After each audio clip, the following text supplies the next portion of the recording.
तर animal communicator म्हणजे काय?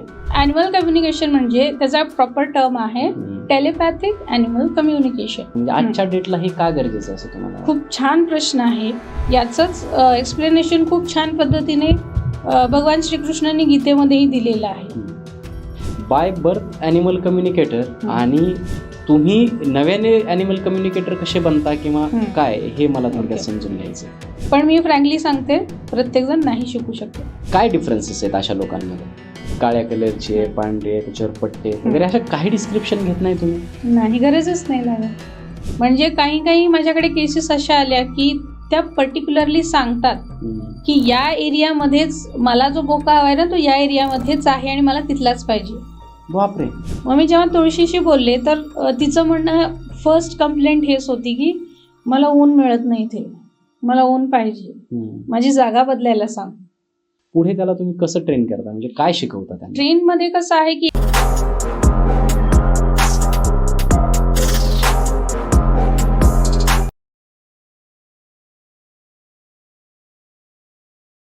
नमस्कार मॅम. नमस्कार. तुमचं खूप खूप स्वागत आहे राजमंचावरती. आज तुम्ही राजमंच पॉडकास्ट मराठी या चॅनलवरती आलात त्याबद्दल तुमचे खूप खूप अभिनंदन. आणि सर्वात पहिले आपण अगदी थोडक्यामध्ये लोकांना तुमचा परिचय व्हावा याच्यासाठी थोडक्यात परिचय सांगा. म्हणजे एकदा का तुमची ओळख आपल्याशी जशी झाली आहे तशी प्रेक्षकांशी झाली की आपल्याला सविस्तरपणे चर्चा करता. ओके, धन्यवाद. मी डॉक्टर ज्योती थोरवत. मी पुण्यातूनच आहे आणि मी 10 पेक्षा जास्त वर्ष कॉर्पोरेटमध्ये जॉब केलेला आहे. IT बॅकग्राऊंडमधून आहे. इंजिनिअरिंग केलं, त्याच्यानंतर डबल पोस्ट ग्रॅज्युएशन केलं आणि आवड म्हणून मानसशास्त्राचाही अभ्यास केला. नंतर BA ऑनर्स इंग्लिश पण केलं. हे एज्युकेशन सगळं झालं, पण लहानपणापासून मी वेगळीच होते. आणि जे काही एक चाकोरीबद्ध आयुष्य आहे किंवा ज्या भौतिक गरजा आहेत माणसाच्या, त्यात मला कधीही इंटरेस्ट नव्हता. माणसांव्यतिरिक्त मी नेचर आणि प्राणी यातच जास्त गुंतलेले असायचे आणि खूप प्रश्न पडलेले असायचे मला. आणि माझं इंट्युशन जन्मताच स्ट्रॉंग होतं, सायकिक एबिलिटी स्ट्रॉंग होत्या, पण विचारणार कोणाला, कारण घरी असं काही बॅकग्राऊंड नाही आणि माझे प्रश्नच असे असायचे की ज्याची उत्तरं कोणाकडेही नसायची.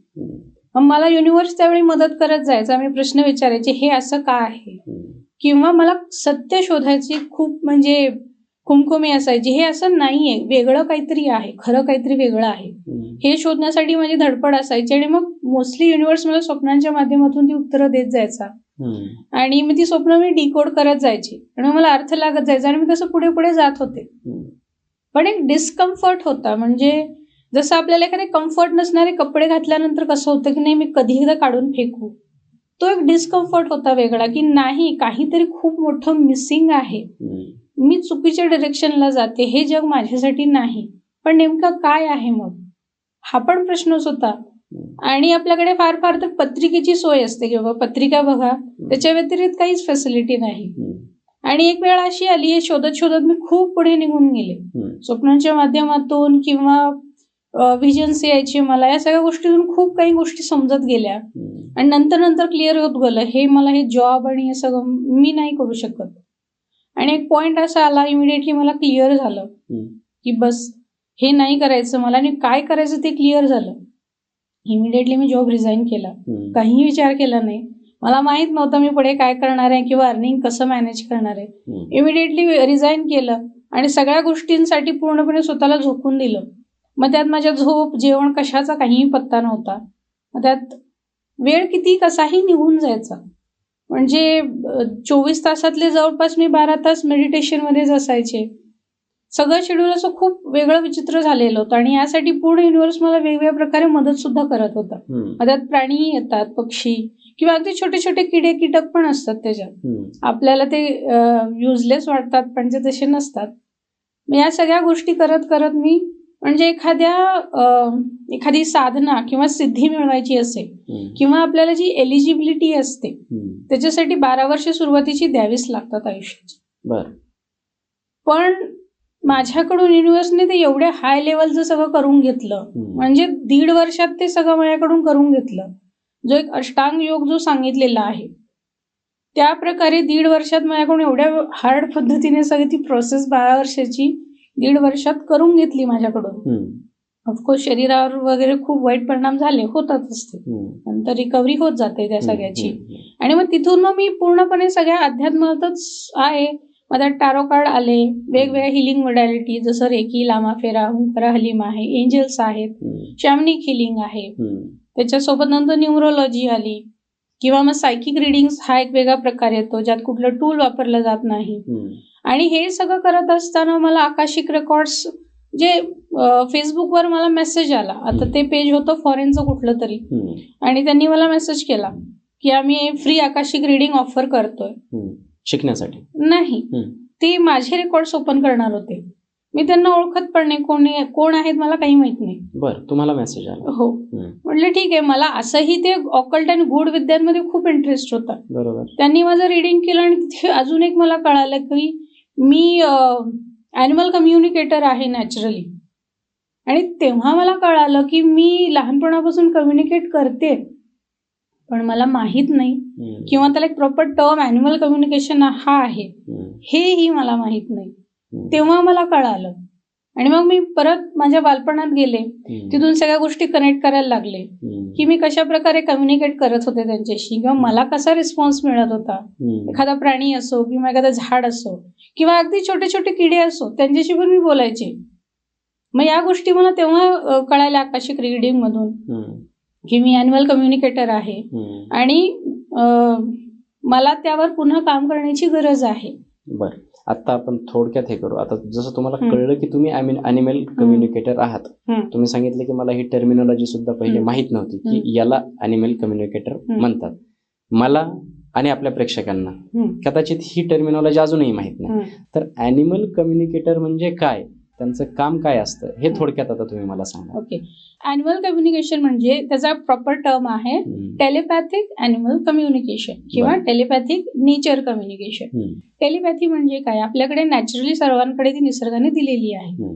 टेलिपॅथी म्हणजे ते एक माध्यम आहे, दूरस्थ माध्यम, की जिथे आपल्याला कुठलं एक्सटर्नल टूल लागत नाही कम्युनिकेट करण्यासाठी. जसं आपण आता मोबाईल फोन वापरतो, इंटरनेट, ईमेल, तिथे काही गरज नसते. कोणी कुठेही असो त्याच्याशी आपण कम्युनिकेट करू शकतो, आपले थॉट्स पाठवू शकतो, पलीकडून तो दुसरा सोली आपल्याशी कम्युनिकेट करतो. ही झाली टेलिपॅथी. बरोबर. आणि ही प्रत्येकाकडे आहे, पण माणूस मटेरियलिस्टिक ज्या नीड्स आहेत आपल्या, त्यात इतका तो गुंतलेला आहे, त्यामुळे त्याची टेलिपॅथी कुठेतरी झाकोळून गेली. हो. आणि प्राणी, पक्षी किंवा निसर्ग ते प्युअर सोल्स आहेत, त्यांना काही नीड्स नाहीत, किंवा माणसासारखा हावरट स्वभाव नाही. आज मला जेवढी भूक आहे ते तेवढंच खाणार, सोडून देणार, उद्या बघू, ते साठवून वगैरे नाही ठेवत, किंवा जेलसी हा प्रकार नाही त्यांच्यामध्ये. यामुळे त्यांच्यामध्ये ही नॅचरली असते टेलिपॅथी, आणि म्हणून त्यांच्याशी कम्युनिकेट करणं खूप इझिली पॉसिबल होतं प्राण्यांशी. हो. प्राणी असो, झाड असो, किंवा एखादा छोटा किडा पण असो, त्यांच्याशी आपण बोलू शकतो. हे का होतं, कारण प्रत्येक जेवढे जीव आहेत प्रत्येकामध्ये असणारा जो आत्मा आहे तो एकच आहे. याचंच एक्सप्लेनेशन खूप छान पद्धतीने भगवान श्रीकृष्णांनी गीतेमध्येही दिलेलं आहे. प्रत्येकाचा आत्मा हा एकच आहे, आणि प्रत्येकाच्या आत्म्यामध्येही मी वास करतो. ही जेव्हा जाणीव होते तेव्हा आपण इझिली या सगळ्या गोष्टी करू शकतो. आता तुम्ही जसं सांगितलं की ॲनिमल कम्युनिकेशन म्हणजे तुम्ही प्लांट सोबत पण कम्युनिकेट करू शकता. बरं, आणि हे का करायचं असतं, म्हणजे आजच्या डेटला हे का गरजेचं आहे असं तुम्हाला? खूप छान प्रश्न आहे. माझा प्रयत्न हाच असतो की प्रत्येक घरामध्ये किमान एक ॲनिमल कम्युनिकेटर तरी असावा. आता का असावा, कारण आपल्या घरी पेट्स असतात, बऱ्याच जणांच्या घरी पेट्स असतात. नसेल तर कोणी शेतकरी आहे, त्याच्याकडे दुभती जनावर आहे, किंवा आपण घरी झाडं लावतो, काहीच नाही झाड तरी, अगदी तुळस तरी आपल्या घरी असतेच असते. किंवा बरेचसे फीडर्स असतात, काही जण शेल्टर होम चालवतात, काही स्ट्रे ॲनिमल्सना मदत करतात. किंवा कधी कधी आपल्याला दिसतं की एखादी गाय रस्त्यावर जखमी झालीये आणि तिच्याकडे कोणी बघत नाहीये, किंवा बऱ्याचदा ते प्लास्टिक वगैरे खातात. अशा कुठल्याही प्रकारच्या केसेस आपल्याला ॲनिमल कम्युनिकेशनच्या माध्यमातून सोडवता येतात. म्हणजे त्यांच्याशी कम्युनिकेट करून त्यांना काय हवं नको, किंवा काय करता येईल, या सगळ्या गोष्टी आपण या माध्यमातून करू शकतो. म्हणून गरज आहे. कसं कम्युनिकेट करतात? समोर असावं किंवा व्हिडिओ कॉलची गरज आहे किंवा जवळच पाहिजे अशी काही गरज नाही. जसं मी सांगितलं की टेलिपॅथी म्हणजे कोणी कुठेही असेल जगभरात, आपल्याला त्या जो कोणी प्राणी आहे, समजा जर तो पाळीव प्राणी असेल तर त्याचं आपल्याला नाव लागतं, त्याचे जर पालक आहेत पालकांचं नाव आणि लोकेशन लागतं. हे का लागतं? कारण एकाच ब्रीडचे अनेक प्राणी असतात, एकाच नावाचे अनेक प्राणी येणार, एकाच नावाचे पालक पण असतील, एकाच लोकेशनला पण हे सगळे असतील. कारण किती सिंपल आहे की घरातल्या 90% घरांमध्ये मांजरीचं नाव मनीच असेल, कुत्र्याचं नाव टॉमीच असेल. मग हे त्यासाठी म्हणूनच आपल्याला ही माहिती लागते. हेच झालं ठीक आहे, पण समजा आपण एखाद्या स्ट्रे अॅनिमलशी बोलतोय, त्याचं कोणी माहितच नाही आपल्याला, मग त्या केसेसमध्ये थोडं चॅलेंजिंग असतं. पण तिथेही कसं आहे की इंटेन्शन हा प्रकार असतो जो सायकोलॉजिकल टर्म आहे. जसं आपल्याकडे नजर लागणं किंवा नजरबाधा होते हा जो प्रश्न आहे तो पूर्णतः इंटेन्शनवर मॅटर करतो. जसं समजा आता रस्त्यावरून एखादी गाय चाललेली आहे, जखमी झाली, कारण आपण गोमाता म्हणून खूप रिस्पेक्ट देतो. मग त्यावेळी आपण जर तिथे समोर आहे तर आपल्याला तेच इंटेन्शन ठेवायचं की आता माझ्या समोर जी गाय आहे मला तिच्याशी बोलायचं आहे. मग त्यानंतर कम्युनिकेशन जे होत जाईल ती स्वतःला सिच्युएशन मॅनेज करावी लागेल. म्हणजे तिला खरंच सांगायचं आहे की नाही, किंवा तिला आपण कशा प्रकारे मदत देऊ शकतो, हे मग तिच्याशी जेव्हा कम्युनिकेशन सुरू होतं तेव्हा आपल्याला कळत जातं. कारण प्रत्येक सेशन हे पूर्णपणे वेगळं असतं. इतक्या केसेस हँडल केल्यानंतर पण मी सांगू शकते सेम टू सेम सेशन एकही आजपर्यंत झालेलं नाही. प्रत्येक सेशन वेगळं होतं, प्रत्येक अनुभव वेगळा असतो. माझे इथे 2 प्रश्न आहेत. पहिले तर तुम्ही सांगितले की जेव्हा फेसबुकवरती तुम्हाला एक मेसेज आला आणि त्यात तुम्हाला आकाशिक रेकॉर्ड्स तुमचे ओपन करण्यासाठी अनुमती मागितली. रेकॉर्ड्स ओपन केल्याच्या नंतर तुम्ही बाय बर्थ ॲनिमल कम्युनिकेटर आहात हे तुम्हाला तेव्हा समजलं. आणि आज तुम्ही सांगताय की प्रत्येक घरामध्ये एक तरी ॲनिमल कम्युनिकेटर असायला पाहिजे, म्हणजे त्या प्राण्यांच्या सुखसोयीसाठी किंवा त्यांचं मन आपल्याला समजण्यासाठी. बाय बर्थ ॲनिमल कम्युनिकेटर आणि तुम्ही नव्याने ॲनिमल कम्युनिकेटर कसे बनता किंवा काय, हे मला थोडक्यात समजून घ्यायचं. जसं आपल्याला कुठलीही गोष्ट शिकायची असेल, जसं आपण शाळेत जातो तिथे आपले वेगवेगळ्या स्तरावरचे विषयाचे शिक्षक असतात, किंवा जेव्हा आपण एक ठराविक स्पेसिफिक नॉलेज घ्यायला जातो तेव्हा तिथे त्या त्या क्षेत्रातले गुरु असतात. त्याच प्रकारे युनिव्हर्सने मला माध्यम म्हणून निवडलेलं आहे आणि मला माझ्यासारखेच अजून विद्यार्थी तयार करायचे आहेत येणाऱ्या काळासाठी. मग त्यात मी माझे जे काही स्पिरिच्युअल एक्सपर्टीज आहेत किंवा युनिव्हर्सने मला जे काही दिलेलं आहे त्यानुसार मी एक कोर्स बनवलेला आहे. मग त्यात वेगवेगळ्या प्रकारचे मेडिटेशन्स ऍड केलेले आहेत.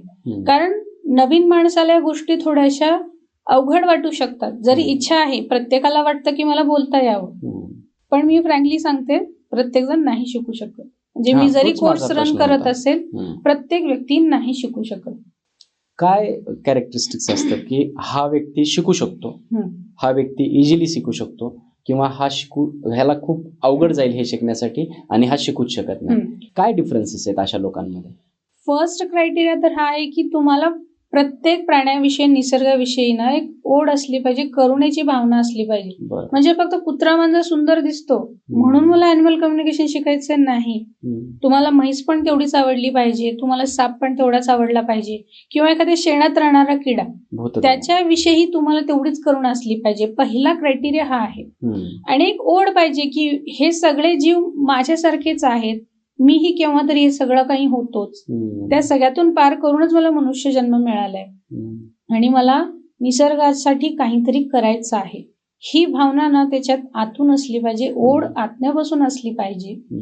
सेन्सिबल पाहिजे माणूस, सेन्सिटिव्ह पाहिजे. म्हणजे आता काही येतात असे की नाही मला अॅन्युअल कम्युनिकेशन शिकायचं, तर 2 कोर्स आहेत त्यामध्ये, बेसिक आणि ऍडव्हान्स. बेसिक कोर्समध्ये मी परमिशन नाही दिलेली, तुम्ही प्रोफेशनल प्रॅक्टिस नाही करू शकत. पण काही इतके ओव्हर कॉन्फिडंट असतात आणि पैसे मिळवण्याच्या मागे लागतात. मला यातून पैसा मिळवायचा म्हणून मला अॅनिमल कम्युनिकेशन शिकायचं नाही. तुम्ही नाही ग्रो करू शकत, तुम्हाला युनिव्हर्स सपोर्ट करत नाही, तर ही वृत्ती ही तिथे नको शिकताना. समजा तुम्हाला पैसा मिळवायचा आहे, तुम्ही नाही शिकू शकत. बर, म्हणजे जिथं मोह आला पैशाचा किंवा काहीतरी म्हणजे करण्याची कोणाशी धारणा आली. किंवा तुम्ही कोणाची तरी कॉम्पिटिशन करताय आणि त्याने शिकले ना, मी पण शिकणार, मला पण येणार, हे जर असेल, नाही होणार ते. तुमच्यामध्ये प्युरिटी पाहिजे, सोल प्युरिटी पाहिजे, इनोसेन्स पाहिजे. एखादं छोटं मूल कसं अगदी इनोसेंट असतं, बरोबर. त्याला काही माहित नसतं काय चूक काय बरोबर, किंवा एखादी गोष्ट जमते की नाही हे पण माहित नसतं, मी करणार, आणि डाऊट घेत नाही तो कुठल्याही गोष्टीवर, त्याला माहित असतं मी छान केलं. सगळ्यात महत्वाची क्वालिटी म्हणजे तो सेन्सिटिव्ह असला पाहिजे आणि मनाने साफ असला पाहिजे, तर तो ॲनिमल कम्युनिकेटर होऊ शकतो. बरं, आता हे झाली पहिली क्रायटेरिया, त्याचं मन साफ पाहिजे, तो सेन्सिटिव्ह पाहिजे. पुढे त्याला तुम्ही कसं ट्रेन करता, म्हणजे काय शिकवता त्यांना? ट्रेन मध्ये कसं आहे की एकतर त्याला कुठल्या कशा प्रकारे स्टेप्स आहेत त्या शिकवल्या जातात, की सुरुवात कुठून करायची, जसं मी इंटेन्शन सांगितलं ते खूप महत्वाचं आहे. तिथे जर तुम्ही चुकलात, नाही करू शकत, किंवा सगळ्यात मोठा जो ब्लॉकेज आहे डाऊट, आणि हा बऱ्याच ॲनिमल कम्युनिकेटर्सना फेल्युअर होण्याचा हाच मेजर ब्लॉकेज आहे, डाऊट.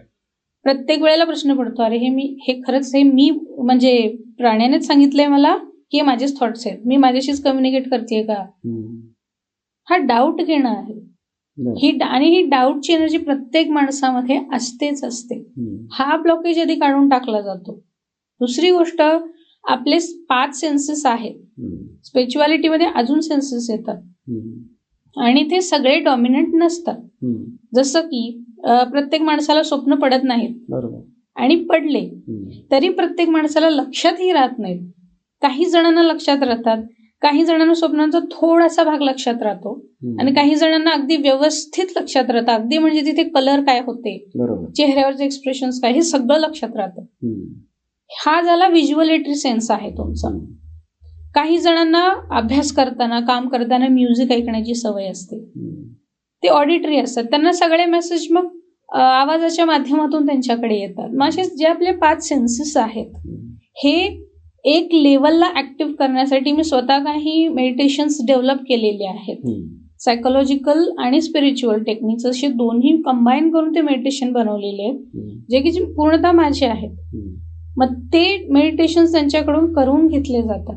त्याच्यानंतर त्यांचे जे काही एखादा सेन्स वीक आहे, समजा एखाद्याला लक्षात येत नाही मी कुठला सेन्स आहे, आता हाही एक प्रश्न असतो लोकांना, की मी जेव्हा त्यांना विचारते की तुम्हाला माहित आहे का की तुमची पर्सनॅलिटी कुठल्या टाईपची आहे, मला नाही माहित म्हणतात. 3 टाईपच्या पर्सनॅलिटीज येतात, व्हिज्युअलेटरी, ऑडिटरी आणि कायनेस्थेटिक. व्हिज्युअलेटरी म्हणजे त्याला सगळं पिक्चर फॉर्म मध्ये त्याचं डोकं जे आहे ते सेव्ह करत असतं, फोटोजेनिक. आणि जे ऑडिटरी असतील ते आवाजाच्या फॉर्म मध्ये होतं, आणि जे कायनेस्थेटिक आहेत त्यांना टच आणि सेन्सेसच्या माध्यमातून सेव्ह होतं. आता जेव्हा एखादा ॲनिमल कम्युनिकेशन शिकणारा विद्यार्थी कायनेस्थेटिक आहे, त्याला माहित नाही, तर त्याची कंप्लेंट काय असते की नाही मॅडम मला काहीच दिसलं नाही, मला ऐकू पण आलं नाही, मग मला येत नाही का. नाही, तसं नसतं. तो कायनेस्थेटिक आहे हे त्याला आधी माहित पाहिजे. हेही त्याला सांगितलं जातं की बाबा तुझी पर्सनॅलिटी आधी कुठली हे ओळख, त्यानुसार मग त्याचा पुढचा प्रवास सुरू होतो. कारण जर कायनेस्थेटिक आहे त्याला टच, सेन्सेस, फिलिंगच्या माध्यमातून ते कम्युनिकेशन होणार, दिसणार काहीही नाही, विजन दिसत नाही कायनेस्थेटिकला.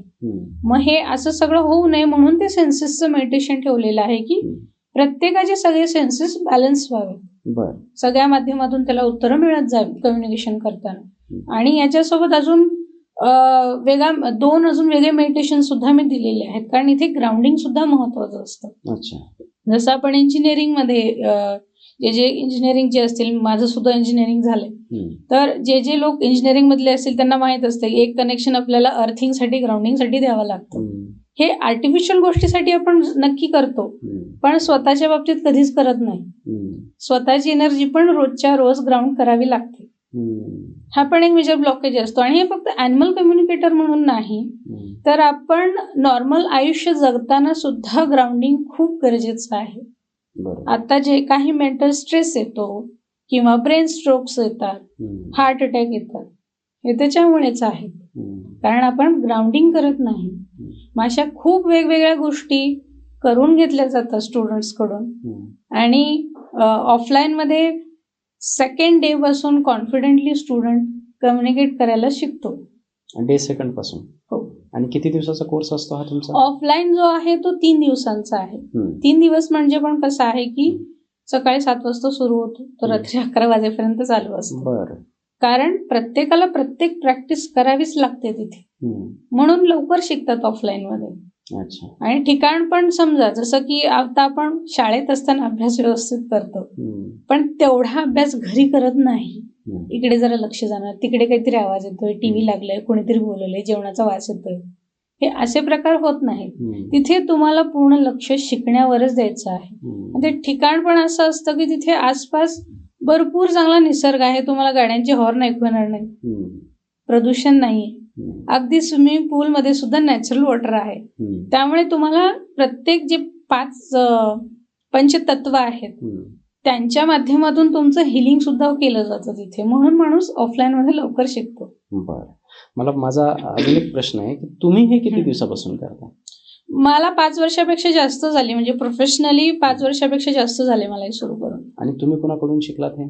नाही, मी ॲनिमल कम्युनिकेशन शिकले नाही. जसं मगाशी आपलं बोलणं झालं, मला आकाशिक रीडिंग मधून जेव्हा त्यांनी सांगितलं तेव्हा मी हे चालू केली प्रोसेस, कारण मी लक्षच दिलं नव्हतं इतके दिवस. तरी पण याच्या काही स्टेजेस असतील ना, कारण हा आफ्टर ऑल की एक सेन्सिटिव्हिटीचा पार्ट आहे. तुम्ही आता जसं मला सांगितलं की एखाद्याचा प्राण्यांचा फोटो बघून तुम्ही त्याला टेलिपॅथिक कम्युनिकेशन त्याच्यासोबत करू शकता. कधी कधी तर फक्त नाव सांगितलं तरी तुम्ही त्याला कम्युनिकेट करू शकता. बऱ्याचदा तर हे माझ्या समोर ती व्यक्ती नाही, माझ्या डोळ्यामध्ये त्याचं डोक्यात किंवा डोळ्यात काहीही पिक्चर नाही, माझ्या डोक्यात फक्त त्याचं नाव आहे. फॉर आपण एक एक्झाम्पल घेऊयात की माझं एक पेट आहे, डॉग आहे, आणि त्याला तुम्हाला कम्युनिकेट करायचं, तर मी फक्त माझ्या डॉगचं नाव आणि माझं नाव सांगितल्याबरोबर तुम्ही त्याला कम्युनिकेट करू शकता. मला उदाहरण देऊन सांगू शकता, म्हणजे प्रेक्षकांना सुद्धा, म्हणजे एखादं रिअल लाईफ सेशन तुम्ही काय केलं किंवा त्याचा काय रेशो होता सक्सेसचा वगैरे? ओके. आता रिसेंट म्हणजे 2 एकाच दिवशी आलेल्या 2 केसेस होत्या जे पेट मिसिंग होते. मिसिंग होणं ही खूप कॉमन गोष्ट आहे. कोणतं पेट होतं ते?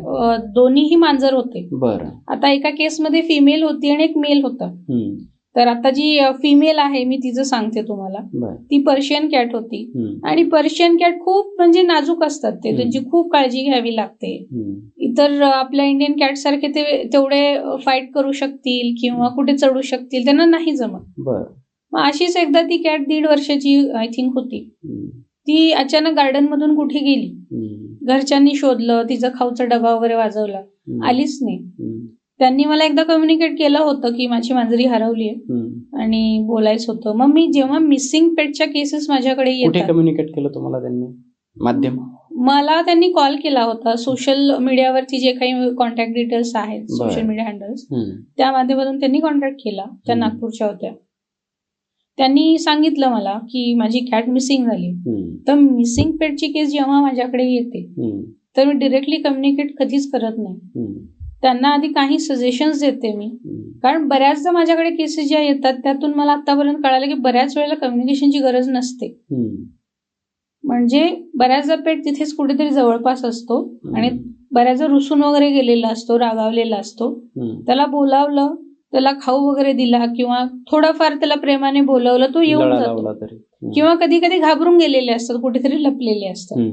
त्यांना सांगितलं मी असं काही असू शकतं, मग त्याच्यानंतर आपण कम्युनिकेट करू हे सांगितलं. जर नाही आली तर कम्युनिकेट करू. एक सेकंड, म्हणजे तुम्ही त्यावेळेस पुण्यात होतात? ही केस नागपूरची आहे. ती कॅट पण नागपूरमध्येच हरवली होती. पुढे मग 2 दिवसांनी परत माझ्याकडे त्यांचा कॉल आला की नाही अजून आलेली नाहीये मांजरी, तुम्ही कम्युनिकेट करून बघा. आणि 3 दिवस होऊन गेले होते. बरं. मग जेव्हा मी तिला कनेक्ट केलं, मला असा एक ग्रे कलरचा बंगलो दिसतोय, ग्रे आणि व्हाईट कलरचा, आणि आय थिंक तो न्यूली बिल्ट आहे. जास्त काही घरं झालेली नाही आहेत अजून तिथे, प्लॉटिंग झालेलं आहे आणि काही कन्स्ट्रक्शन अर्धवट झालेली आहेत. आणि तिथे एक तुटलेली भिंत दिसते बांधलेली, खूप दिवसांपूर्वी बांधलेली असेल, आणि ते बांधकाम रखडले. आसपास पावसाचं वातावरण होतं त्यामुळे बरीचशी झाडं उगवलेली हिरवीगार दिसत आहेत. आणि त्या भिंतीवर मला एक दुसरं मांजर दिसतंय, ग्रे कलरचा कॅट आहे, तो पर्शियन मेल कॅट आहे. आणि तो चांगला आळस देत तिथे थांबलाय त्या भिंतीवर. आणि नंतर मला एक ह्युमन हँड दिसतो की हातामध्ये ट्रीट्सचे पॅकेट्स आहेत, मांजरांना ते खूप आवडतात, हे दिसलं. आणि नंतर मग मला त्यांची जी मांजरी आहे ती खाली बसलेली दिसली झाडांमध्ये. आणि एक वेगळ्या प्रकारचं झाड पावसाळ्यामध्येच येतं, हिरव्या रंगाचं असतं, ज्याला पांढऱ्या रंगाची छोटी छोटी फुलं येतात. एकदम उग्र वास असतो त्याचा, म्हणजे जसं काँग्रेस रस्त्याला उगवतं तशाच प्रकारचं, पण छोटं असतं, पण त्याच्यापेक्षाही उग्र असतं. आणि त्याची अलर्जी होते. त्या झाडात ती बसली होती आणि जसं मी तिला कनेक्ट केलं, त्या झाडांशी माझा संपर्क झाला, तर एनर्जेटिकली पूर्ण माझ्या हातावरती रॅशेस सुरू झाले आणि मी ते इतकं स्क्रॅच करायला लागले, कारण ती ॲलर्जी तिला झाली होती. तिला ते सहन होत नव्हतं. ती त्या झाडात बसलेली होती. पूर्ण सेशन संपेपर्यंत पूर्ण मी हात सगळं ओरबाडून काढला होता माझा, सगळी स्किन निघाली होती. आणि तिला जेव्हा विचारलं मी की हे कुठे आहे, ती का गेली घरातून, तिला घरी यायचं आहे की नाही, किंवा तिला काही मदत हवी आहे का, मांजरीला विचार. हां. मग तिचं म्हणणं हे की ती 1.5 वर्षाची होती. तिचं म्हणणं हे होतं की तिच्यासाठी मेल पार्टनर शोधणं गरजेचं होतं मीटिंगसाठी, आणि त्याच्यासाठी घरच्यांनी लक्षच दिलं नाही. म्हणून मग मी निघून आले. आता तिथे जो बोका दिसला होता, तो बोका ऍक्च्युली तिच्यासाठीच आला होता, पण काय झालं की जो ह्युमन हँड एक मला दिसला होता, त्यांना त्यांचा बोका तिकडे आलेला दिसला. त्यांनी आपल्या मांजराला घरी म्हणजे ते घेऊन गेले घरी. आणि त्या घरामध्ये एक जर्मन शेफर्ड कुत्रा पण होता, त्यामुळे ही तिथे जाऊ पण शकत नाही त्यांच्या घरी. आणि त्यांनी त्यांच्या मांजराला नेऊन घरात बंद केलं आणि ही इथेच राहिली. त्यांनाही माहित नाही की अजून एक मांजर पण आहे तिथे. आणि हार्डली 1/2 किलोमीटरचा डिस्टन्स असेल घराजवळ, म्हणजे जास्त पण नाही, तेवढंच गेली होती ती. मग तिला सांगितलं की ही जी तुझी ठराविक जी गोष्ट आहे की त्या मीटिंगसाठी पार्टनर हवा आहे, मी सांगेन घरी, पण तू आता घरी जा, कारण ते काळजीत आहेत, 3 दिवस झालेत. आणि त्यांना लोकेशन दिलं मी की ही अशा अशा ठिकाणी आहे. आणि एक 10-15 मिनिटं झाली असतील मी पाठवून त्यांना हे सगळे डिटेल्स. आणि त्यांचा मेसेज आला मला की तुम्ही जिथे सांगितलं होतं तिकडे आम्ही त्याच रस्त्याला शोधत निघालो होतो, आणि एका भिंतीवरून ती आम्हाला तशाच भिंतीवरून येताना परत दिसली आणि सापडली. बरं. मग आता इथे त्यांनी मला नंतर सांगितलं की हो, ती हिटवर आली होती, हे मला नंतर सांगितलं त्यांनी. मग या खूप छोट्या छोट्या गोष्टी असतात. मग जेव्हा त्यांनी तुम्हाला सांगितलं तिला कम्युनिकेट करण्यासाठी, तेव्हा त्यांनी काही फोटो वगैरे पाठवला होता का तुम्हाला? हा, मी रेफरन्ससाठी म्हणून फोटो घेते, पण फोटोचीही गरज नसते. नाही, पण मग तुम्हाला कसं कळणार की आता मांजरी तर एक्झॅक्टली फार माणसा इतके व्हेरिएशन्स नसतात समजा, तुम्हाला कदाचित माहित असतील, पण म्हणजे काळ्या कलरचे, पांढरे, त्याच्यावर पट्टे वगैरे, अशा काही डिस्क्रिप्शन घेत नाही तुम्ही? नाही, गरजच नाही लागत. कारण कनेक्ट कसं होतं, म्हणजे टेलिपॅथिकली जरी आपण कनेक्ट करत असो तरी या सगळ्या गोष्टी एनर्जेटिक लेवलवर आहेत. जसं की आता इथे लाईट चालू आहेत आपल्याकडे, इलेक्ट्रिसिटी आपल्याला दिसते नाही, ती आहे. आणि आपल्याला केव्हा कळतं, जेव्हा आपला टच होतो, आपण कनेक्ट होतो, तेव्हा आपल्याला कळतं की ते आहे. किंवा आपण एखादा प्लग इन करतो तेव्हा आपल्याला कळतं की एनर्जी आहे.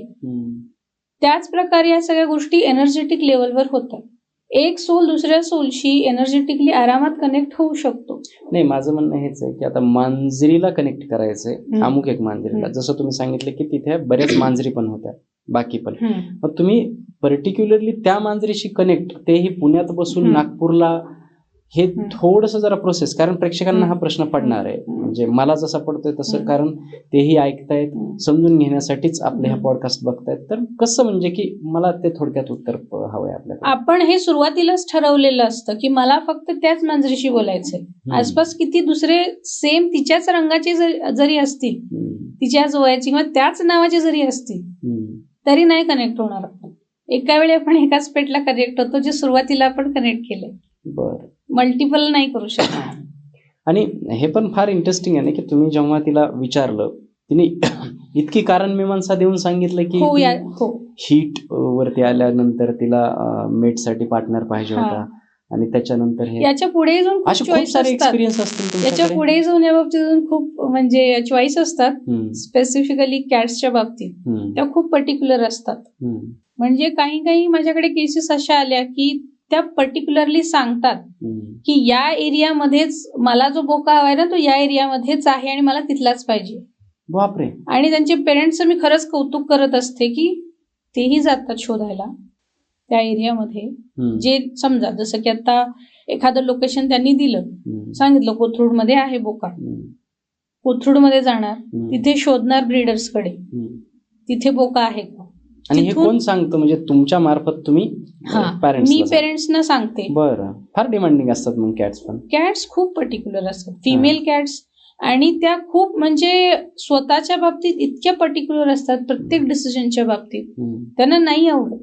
समजा जसं आता मी सांगितलं की त्यांची चॉईस असते एखाद्या पर्टिक्युलर बोक्याच्या बाबतीत, तसंच बरेचसे पेरेंट आजकाल काय करतात की त्यांचं न्यूटरिंग म्हणजे सर्जरी करतात, की जेणेकरून त्यांना पिलं होऊ नयेत, त्यांचाही त्रास वाचतो, मांजरांचाही त्रास वाचावा आणि आपल्यालाही त्रास नको. पण ही खूप दुःखदायक गोष्ट आहे की त्यांना न विचारता जर असं काही केलं जातं. बऱ्याचशा ज्या कॅट्स आहेत त्या ट्रॉमामध्ये जातात लाईफ टाईमसाठी. हो का? ह्याही केसेस माझ्याकडे आलेल्या आहेत आणि त्या बाहेर नाही निघत. मग जेव्हा आपण न्यूटर करतो तर त्यांची परमिशन घेणं गरजेचं आहे. त्या रेडी आहेत का, किंवा यात त्यांना नेमकं काय केलं जाणार आहे, हे कशासाठी आहे, ती खरंच माहित आहे का तिला, की तिला एखाद्या वेळेला आई व्हायचं आहे, हे सगळं बोलून घ्यावं लागतं त्यांच्याशी. जर नाही केलं तर मग ते ट्रॉमामध्ये जातात. पण काय होतं माहिती का, सेन्सिटिव्ह लोकांसाठी हा विषय फार महत्वाचा आहे. बरेच लोक म्हणजे इथे माणसांच्या भावना समजून घ्यायला तयार नाहीत, तिथे कॅट्स डॉग्स त्यांच्या भावना एवढ्या समजून घेणं, त्यांना मेट कुठला पाहिजे याच्यासाठी शोधाशोध करणं, अशी लोक फार कमी असतील. म्हणजे फॉर एक्झाम्पल हे क्षेत्र किंवा ही बाजू कितपत गरजेची वाटते तुम्हाला, की कॅटला काय वाटतंय, त्याने मला काय फरक पडणार आहे, अशा मानसिकतेची सुद्धा लोक जगामध्ये आहेत.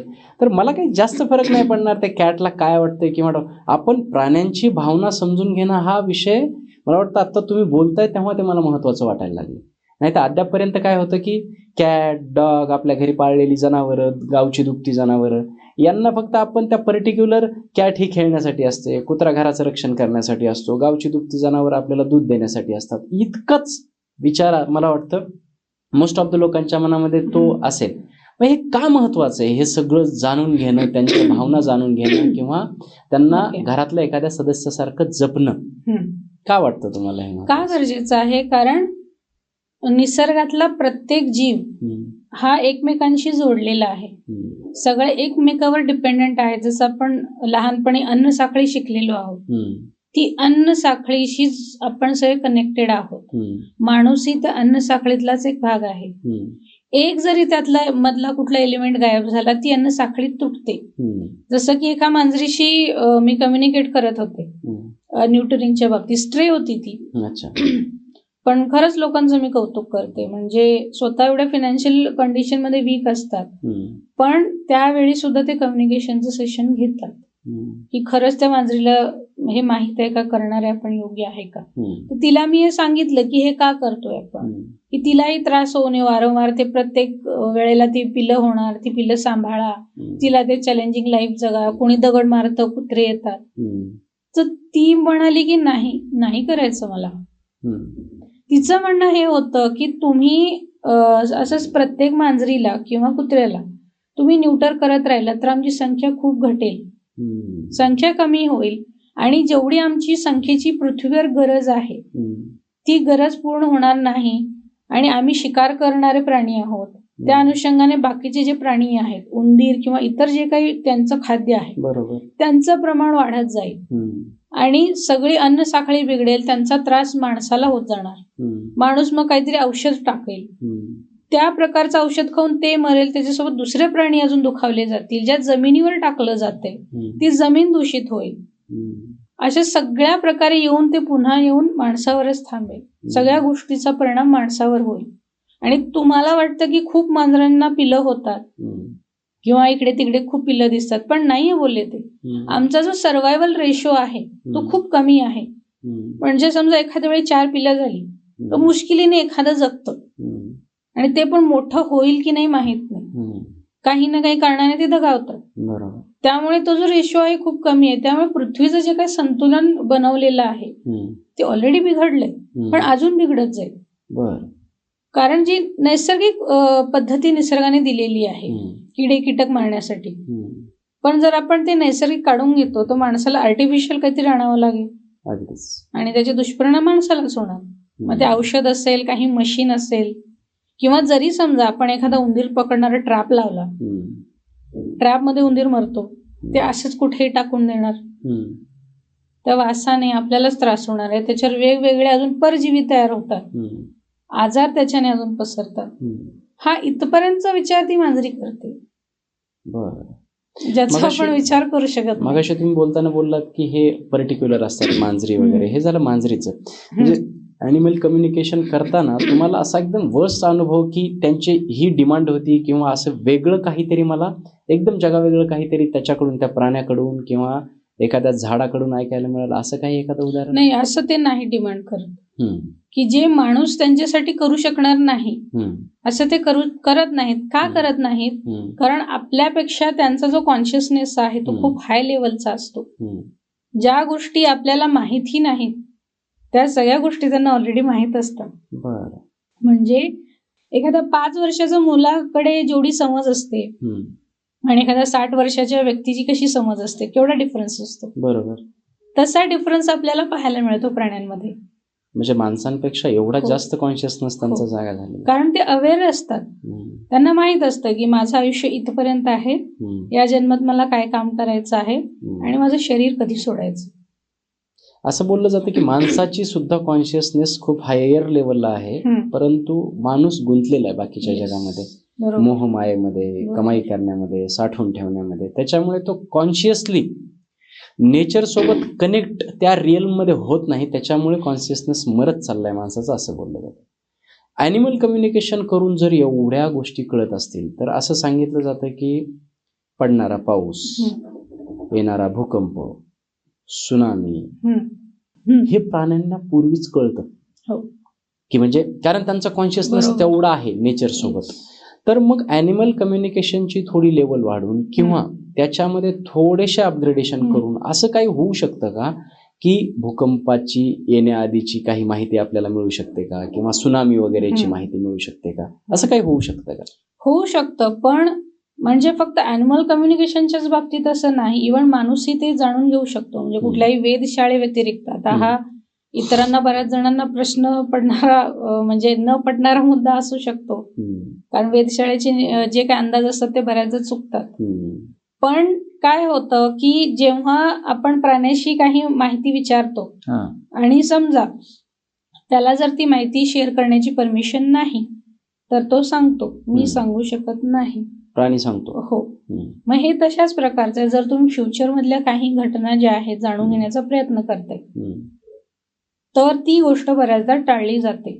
शक्य आहे आताही, पण ती परमिशन नसते. जसं आता मी सायकिक मिडियम आहे, बऱ्याचशा गोष्टींची माहिती मला ऑलरेडी कळालेली असते. बॉम्बस्फोट असेल, कोणाचा मर्डर असेल, किंवा आय थिंक आत्ताच एक घटना घडली होती, कुठली तरी गँगवॉर असेल, एन्काउंटर असेल, किंवा जाळपोळ असतात, शॉर्ट सर्किट, अशा बऱ्याचशा घटना ऑलरेडी मला कळालेल्या असतात. मी शॉर्टमध्ये मेसेज लिहून टाकून दिलेला असतो, पण आम्हाला परमिशन नसते, आम्ही पूर्ण माहिती डिस्क्लोज करू शकत नाही. का करू शकत नाही? कारण प्रत्येक घटना एकमेकांशी जोडलेली आहे त्या, आणि जर समजा आपण आधीच सांगितलं तर ती चेन ब्रेक करतो आणि पूर्ण चक्र बिघडतं निसर्गाचं. त्यामुळे आपण फार तर अलर्ट देऊ शकतो, ज्यामुळे तुम्ही थोडंफार प्रिपरेशन करू शकता, पण ती घटना थांबवू नाही शकत, कारण तिथे कर्माचा भाग आहे. प्रत्येक घटना कोणा ना कोणाच्या तरी कर्माने घडते आणि जे जे त्याच्याशी जोडलेले आहेत त्यांना ते रिटर्न्स मिळतात. आपण कोणाच्या कर्मामध्ये इंटरफिअर नाही करू शकत. म्हणून आधी जरी इन्फॉर्मेशन मिळाली आपण ती चेंज नाही करू शकत. अलर्ट राहू शकतो, थोडे प्रिकॉशन्स घेऊ शकतो. आतापर्यंत कधी वाघाला वगैरे कम्युनिकेट केलं? येस. काय अनुभव होते? म्हणजे आपल्याला असं वाटतं की वाईल्ड ॲनिमल म्हणजे जो रागीट असेल, अटॅक करेल किंवा खूप ॲग्रेशन भरलेलं असेल, गरजेचं नाही. म्हणजे बेळगावमध्ये एक बिबट्या शिरला होता आणि सगळे फॉरेस्ट ची टीम आहे ती त्याच्या मागे होती. खूप मोठं शहर आहे बेळगाव आणि तो फिरतो इकडे तिकडे बिंदास कुठेही. आणि आपले अनुभव आतापर्यंतचे काय आहेत की बिबट्या अटॅक करतो, कुठून कसा अटॅक करतो आणि जे मिळेल ते ओढून घेऊन जातो शिकार समजून. मग मी गेले होते बेळगावमध्ये आणि गेल्यानंतर हे फेसबुकवर मी बघत होते जे काही चाललंय यांचं, त्याच्यावर मीम्स बनले बरेचसे त्याचं आधार कार्ड वगैरे बनवलं, हम्म. काय काय खूप काय काय चाललं होतं. मग मी जेव्हा तिकडे गेले तेव्हा मला त्या बिबट्याकडून स्वतःहून कनेक्ट केलं गेलं. हे माझ्या बाबतीत बऱ्याचदा होतं की एखाद्या प्राण्याला जर माझ्याशी बोलायचं आहे तो स्वतःही कनेक्ट करतो. बरं. मग मी तेव्हा त्याच्याशी कनेक्ट केलं आणि त्याला फक्त तो हे म्हणाला की मला फक्त एवढं माहित होतं की इथे कोणीतरी आहे ॲनिमल कम्युनिकेटर आणि मला बोलायचं आहे, हम्म. पण मला माहित नव्हतं की हे तूच आहेस. हम्म. मग त्याला विचारलं मी की काय झालंय, म्हणजे तो रस्ता चुकलाय की कोणी जाणीवपूर्वक त्याला इकडे आणून सोडलंय हम्म. की अजून काही आहे, म्हणजे जखमी वगैरे झालाय किंवा त्याच्या ग्रुप पासून भटकलाय. असं काही नाही बोलला तो. हम्म. मी जाणीवपूर्वक इथे आलोय हम्म. आणि मला काही लेसन द्यायचंय लोकांना. हम्म. म्हटलं कसलं लेसन द्यायचंय? हम्म. त्याचं म्हणणं हेच होतं की प्रत्येक बिबट्या सेम नाही. हम्म. जसं तुमच्यामध्ये पर्सनॅलिटी आहे, प्रत्येक माणूस same. हा सेम तसंच हा म्हणतो की आम्ही तसेच आहे. हम्म. प्रत्येक बिबट्या अटॅक करत नाही. हम्म. आणि दुसरी महत्वाची गोष्ट, आम्ही केव्हा अटॅक करतो? जेव्हा आम्हाला भूक लागते. हम्म. भूक नसताना आम्ही अटॅक करत नाही, किंवा तुम्ही जर आम्हाला डिवचलं हम्म. तर आम्ही अटॅक करतो. आणि मला हेच सांगायचंय, कारण त्या बिबट्याने कोणावरही अटॅक केले नव्हते. बरं. समोरून तो असं जाताना दिसायचा, हम्म. पण तो कोणावर अटॅक नव्हता करत. अच्छा. अजून काय बोलला तो? याच्यानंतर त्याने हेही सांगितलं की जे फॉरेस्ट ऑफिसर्स आहेत त्यांचं खूप कौतुक केलं त्याने. हम्म. म्हणजे त्यांच्यासाठी खूप चॅलेंजिंग टास्क आहे हा, हम्म. की मला व्यवस्थित पण न्यायचंय, हम्म. कोणाला काही होऊ पण द्यायचं नाही, याच्यावर पण गोळी झाडायची नाही. हम्म. तरीही ते लोक किती पेशन्सने सगळी सिच्युएशन मॅनेज करतायत. हम्म. म्हणून ती गोष्ट खूप त्याने अप्रिशिएट केली त्यांची, की हम्म. खूप मुश्किल आहे हे काम त्यांच्यासाठी. किंवा मी जसं आहे, अजून बाकीचे वेगवेगळे पण आहेत प्राणी, काही प्राणी खरेच त्रास पण देतात. हम्म. मग ते स्वतःचा जीव धोक्यात घालून हे काम करत असतात. हम्म. आणि बाकीचे लोक बोलून मोकळे होतात की काय बाबा, याला पकडता का येत नाही, लोकांना पकडत का नाही इथे, हम्म. घरात बसून बोलायला सोपं आहे. बरोबर. आणि हे बिबट्याचं सांगणं होतं की त्यांची बाजूही समजून घ्या. हम्म. जे फॉरेस्ट ऑफिसर्स आहेत, किती प्रेशर असतं त्यांच्यावर, किती चॅलेंजिंग सिच्युएशन असते. पण ही जी माहिती तुम्हाला बिबट्याकडून मिळते, त्याच्यासोबत कम्युनिकेशन केल्याच्या नंतर, ही माहिती तुम्ही वन विभागाला सांगितल्याच्या नंतर सांगू शकता का? किंवा काय आहे याच्यात, काय अडचणी आहेत का सांगण्यामध्ये? आता हे सर्रास रोज अशा घटना घडतात. हो. म्हणजे कुठेतरी, कारण काय होतंय की जिथे जंगल होतं तिथं आज मानवाने घरं केलेली आहेत, तर त्यांचं घर उजडलेलं आहे, तर ते माणसाच्या वस्तींमध्ये येत आहेत. आज पुण्यामध्ये कधीतरी गवा आल्याची घटना घडते, कुठेतरी बिबट्या शिरतो, वाघ येतो, कधीतरी ह्याच्यातला प्राणी संग्रहालयातला वाघ सुटून बाहेर येतो. तर अशा प्राण्यांशी तुम्ही कम्युनिकेट करून ते काय म्हणतायत त्याचं म्हणणं वन विभागापर्यंत किंवा त्यांना रेस्क्यू करणाऱ्या त्या लोकांपर्यंत पोहोचवून तुम्ही अशी काही मदत केल्याची घटना, किंवा असं करू शकतं का, असं घडू शकतं का, हा मला विचारायचं. याच्यासाठी खूप हेल्पफुल होईल हे इतर गोष्टी. याच्यासाठी मी त्यांना सांगण्यापेक्षा मला इथे योग्य ऑप्शन हे वाटतं की जे काही झू आहेत किंवा वन अधिकारी आहेत किंवा अशा जेवढ्या काही संस्था आहेत जिथे प्राणी अशा आहेत, तिथला जो स्टाफ आहे त्यांना ॲनिमल कम्युनिकेशन शिकणं खूप गरजेचं आहे, जेणेकरून ते प्रत्येक प्राण्याशी कम्युनिकेट करू शकतील, त्यांची देखभाल पण राखली जाईल, आणि समजा एखादा कोणी पळाला ते स्वतः त्याला कम्युनिकेट करून व्यवस्थित आणू शकतील. कारण प्रत्येक वेळी, आता समजा मी जर कोणाला सांगायला गेले, कोणीही विश्वास ठेवणार नाही, कारण माणसाचं डोकं इतकं लॉजिकल आहे ना, ती गोष्ट एखादी समोर दिसत जरी असली तरी त्यातल्या 100 चुका तो काढतो, आणि इथे तुम्हाला दिसत नाही काही गोष्ट. त्यामुळे हे चॅलेंजिंग आहे. त्यापेक्षा मला हा मार्ग सोपा वाटतो की जेवढे काही असे डिपार्टमेंट्स आहेत तिथल्या स्टाफने शिकून घ्यावं, काम खूप सोपं होऊन जाईल. जेवढे काही आता ही तस्करी वगैरे हा प्रकार होतो तोही रोखला जाईल. तुम्ही फक्त ॲनिमल सोबतच कम्युनिकेट करता, झाडांसोबतच? झाडाचं काही एखादं छान उदाहरण, म्हणजे काही तुम्हाला वेगळं जाणवलंय किंवा घरातल्या तुळशीने काही सांगितलंय असं काही? US मधली एक केस होती, म्हणजे आता मला ती आठवते. तिथे आता बरेचसे लिमिटेशन्स आहेत, तिथलं वातावरण पण सुटेबल नाही. आपण इथे जी तुळस लावतो ती उष्ण वातावरणात येते, तिथे खूप थंडावा आहे. पण आपण भारतीय म्हणून आपली सवय असते की आपण आपली संस्कृती म्हणून तुळस वगैरे लावतो. त्यांनी लावली, त्यांच्याकडे बरीच छोटी छोटी झाडं होती. मग त्यांना विचारलं मी की नेमकं मग कोणाशी बोलायचंय. त्यांनी सांगितलं की तुळशीशी आधी बोला. मग मी जेव्हा तुळशीशी बोलले तर तिचं म्हणणं, फर्स्ट कंप्लेंट हेच होती की मला ऊन मिळत नाही इथे, मला ऊन पाहिजे, माझी जागा बदलायला सांग. दुसरी गोष्ट आणि ही तुळस US मधली होती, तुम्ही पुण्यात आहे. हो. त्या तुळशीच्या बाजूला काहीतरी मूर्ती ठेवलेली होती. मग हे काढायला सांग, मला नको आहे माझ्या बाजूला, मी नाही राहू शकत इथे, असं तिचं म्हणणं होतं. मग हे मी त्यांना विचारलं की हे असं काय आहे, म्हणजे मला क्लिअर नव्हतं झालं ते की ती मूर्ती काय आहे, ती नको का म्हणते. तर मी त्यांच्याशी जेव्हा बोलले तर ती गणपतीची मूर्ती आहे बाजूला, आणि गणपतीला तुळस वाहणं वर्ज्य आहे. आपण तुळस गणपतीला कधीही पूजेसाठी वापरत नाही, गणपतीने दिलेला तो शाप आहे. मग ते तुळशीचं म्हणून गणपतीच्या बाजूला नको होतं राहणं. मग ते, आणि त्याच्यामुळे ती कोमेजत चालली होती, आणि तिची थोडी जास्त एक्स्ट्रा केअर घ्या असं तिचं म्हणणं होतं. म्हणजे ती जशी स्पेशल आहे आपल्या सगळ्या हिंदूंसाठी, तुळस ही खूप महत्वाची वनस्पती आपल्या सर्वांसाठी. मग तिचं म्हणणं असं आहे की मला बाकी झाडांसारखंच नको, मला थोडंसं जास्त केअर आणि अटेन्शन पाहिजे, मला वेगळी जागा पाहिजे, हे तिचं म्हणणं होतं. मग काय वाढली नंतर उन्हामध्ये? हो, त्यांनी जागा वगैरे चेंज केली नंतर. ॲनिमल कम्युनिकेशन हा मला बऱ्यापैकी ना नेचर कम्युनिकेशनचा पार्ट वाटतो. जर आपण इथे पुण्यामध्ये बसून US मधल्या प्राण्यांशी कम्युनिकेट करू शकतो किंवा नागपूरच्या प्राण्यांशी कम्युनिकेट करू शकतो, तर मला वाटतं तुम्हाला जे निसर्गाचे कॉल्स पण येतात, तुम्ही जसं सांगितलं की येणारे भूकंप किंवा अशा वेगवेगळ्या ज्या काही गोष्टी तुम्हाला जाणवतात, मग मला आता मी ऐकतोय तर मला जो प्रश्न पडतोय तोच प्रेक्षकांना सुद्धा पडणार आहे.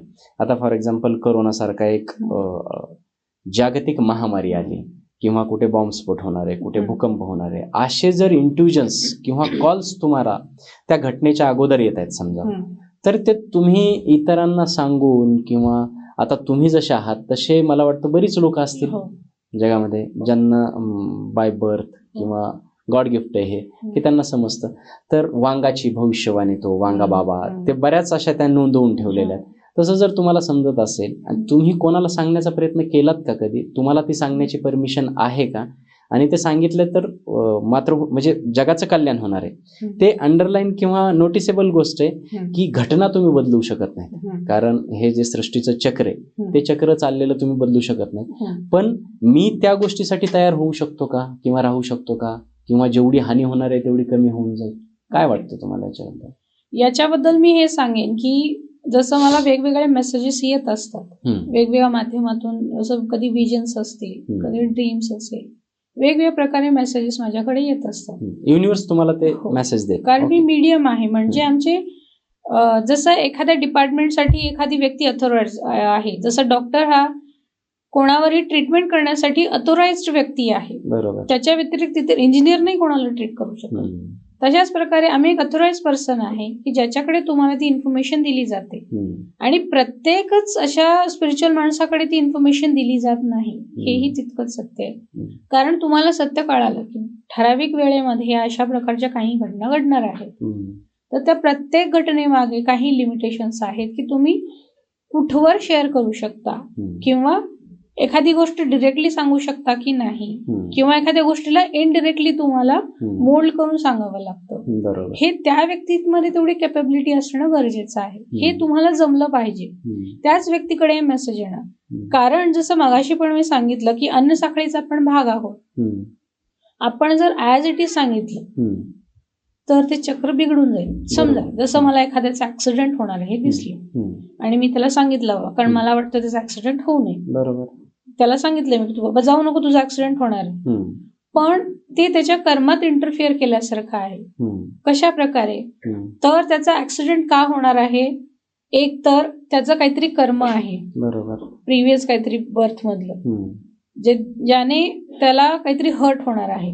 दुसरी गोष्ट, त्याच्याशी जोडलेल्या ज्या काही मेडिकल सर्व्हिसेस आहेत त्या जोडलेल्या आहेत, त्यांचं कर्म आहे, त्यांचं तो देणं लागतं. तिथे पोलीस डिपार्टमेंट आलं, यांचंही कर्म जोडलेलं आहे. आणि ज्या व्यक्तीकडून ते होणार आहे, किंवा जे काही व्यक्ती वाहन जे काही आहे चालवणारे, त्या व्यक्तीचाही कर्म जोडलेला आहे.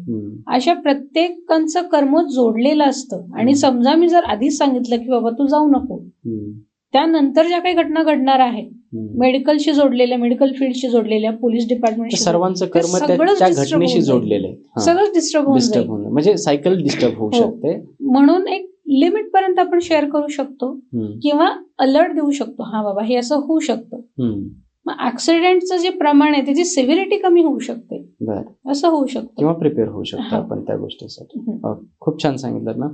सगळ्यात महत्वाचा प्रश्न जो माझ्या मनात, प्रेक्षकांच्या मनात येईल आणि ज्याच्यामुळे लोकांचा यावरती विश्वास बसणार नाही, तो प्रश्न मला आता विचारायचा आहे. सर्वात महत्वाचं काय होतं की तुम्ही सांगितलं की पहिली केस सांगितली जिथे तुम्ही पुण्यात बसून नागपूरमध्ये हरवलेल्या एका कॅटला कम्युनिकेट केलं आणि तिला मिळवून देण्यामध्ये यश मिळालं. तुळशीचं उदाहरण सांगितलं तुम्ही, ती तुळस US मध्ये होते. ओके, एकदम हायर लेवलचा रिअल किंवा खूप जास्त स्पिरिच्युअलिटी, सेन्सिटिव्हिटी किंवा एक ते कनेक्शन्स डेव्हलप झाल्याशिवाय हे पॉसिबल नाही, हे अगदी लहान मुलाला सुद्धा समजून येईल. आता तुम्ही जसं सांगितलं की तुम्ही कोर्सेस घेता हे शिकवण्याचे, मला हे शिकायचंय. ओके, तर काय प्रोसेस आहे की आता समजा तुमचा हा पॉडकास्ट पाहिल्याच्या नंतर एखाद्या व्यक्तीला असं वाटलं की हे फार सुंदर आहे, मला ॲनिमल कम्युनिकेटर व्हायचंय किंवा या पर्टिक्युलर क्रायटेरियामध्ये मला स्वतःला डेव्हलप करायचंय, तर काय प्रोसेस आहे? मला स्वतःला जर ॲनिमल कम्युनिकेटर व्हायचंय आता, तर काय करायचं नाही, काय प्रोसेस आहे? एक तर कोर्समध्ये बेसिक आणि ऍडव्हान्स हे 2 प्रकार आहेत. तर आता बेसिक कोर्सचे ओपनिंग सुरू आहेत, ऑनलाईन आणि ऑफलाईन दोन्ही प्रकारे आहेत. बरोबर. मग 6 ते 10 नोव्हेंबर हा ऑनलाईन साठी 5 दिवसांचा कोर्स आहे आणि 8 ते 10 नोव्हेंबर हा 3 दिवसांचा ऑफलाईन रेसिडेन्शियल टाईपचा तो कोर्स आहे. मग त्या कोर्सची माहिती तुम्हाला पाठवली जाईल, जो आपण ते डिस्क्रिप्शन मध्ये पोस्ट करूया. तर तिथे कॉन्टॅक्ट केला तर तुम्हाला तो कोर्स म्हणजे कसा आहे किंवा तुम्ही जेव्हा फीज भरताय तर मग ऑफलाईनला येताय तुम्ही समजा, तर मग त्या फीज मध्ये सगळ्यात सुविधा तुम्हाला दिल्या जातात. तुमचं राहणं, जेवण वगैरे सगळंच, शिकवणं सगळंच इन्क्लुडेड असतं, इतर काही खर्च नसतो. आणि हा कोर्स 3 दिवसांचा आहे? हो, पूर्ण 3 दिवस असतो. पूर्ण म्हणजे जसं मी सांगितलं की सकाळी 7 वाजता सुरू होतो, तो रात्री 11 पर्यंत चालूच असतो. त्यामुळे तास भरपूर होतात त्याच्यामध्ये. आणि या 3 दिवसामध्ये तुम्ही तो कोर्स पूर्णपणे शिकवला. 3 दिवसाचा कोर्स केल्याच्या नंतर अर्थातच जसं सुरुवातीला आपलं डिस्कशन झालं की त्याची सेन्सिटिव्हिटी, त्याचे इंट्युजन्स किंवा त्याची आत्म्याची प्युरिटी किती आहे त्याच्यावरून ठरतं की तो कुठपर्यंत पुढे जाणार आहे. हे ऑब्वियस आहे. तरी सुद्धा एक ॲव्हरेज स्टुडंट तुम्ही पकडला तरी तो 3 दिवसामध्ये किती पुढे जाऊ शकतो किंवा कितपत शिकू शकतो? समजा त्याला 10 सेशन कंपल्सरी करायला दिलेले आहेत. तुला 3 दिवसामध्ये 10 वेगवेगळे सेशन घ्यायचे, प्राणी, पक्षी, झाड, किडे, कीटक जे काही असेल. बरोबर. तो 10 मधले अगदी एव्हरेज म्हणजे अगदी लॉजिकल विचार करणारा माणूस जरी असेल, त्याने सगळ्या प्रोसेस ॲज इट इज जरी फॉलो केल्या, स्वतःचं डोकं काहीही न लावता, कारण ते मध्ये मध्ये कॉन्शियस माइंड येतं, डाऊटची एनर्जी, जसं मी मगाशी सांगितलं, तसं काहीही स्वतःचं डोकं न लावता फक्त फॉलो करत जायचं. जी प्रोसेस आहे त्यानुसार तुम्ही 50% तरी नॉर्मल जो माणूस आहे, जो आलेला एव्हरेज आहे, तो 5 तरी सेशन आरामात करतो. आणि कॉन्फिडन्स, पहिलं जे सेशन त्यांचं होईल, इतका कॉन्फिडन्स लेवल त्यांचा वाढतो ना की अरे मला जमलं, मी करू शकतो हे. हा कॉन्फिडन्स लेवल त्यांचा जो येतो ना, त्याने पुढचे सेशन त्यांचे खूप इझिली होऊन जातात. ठीक आहे.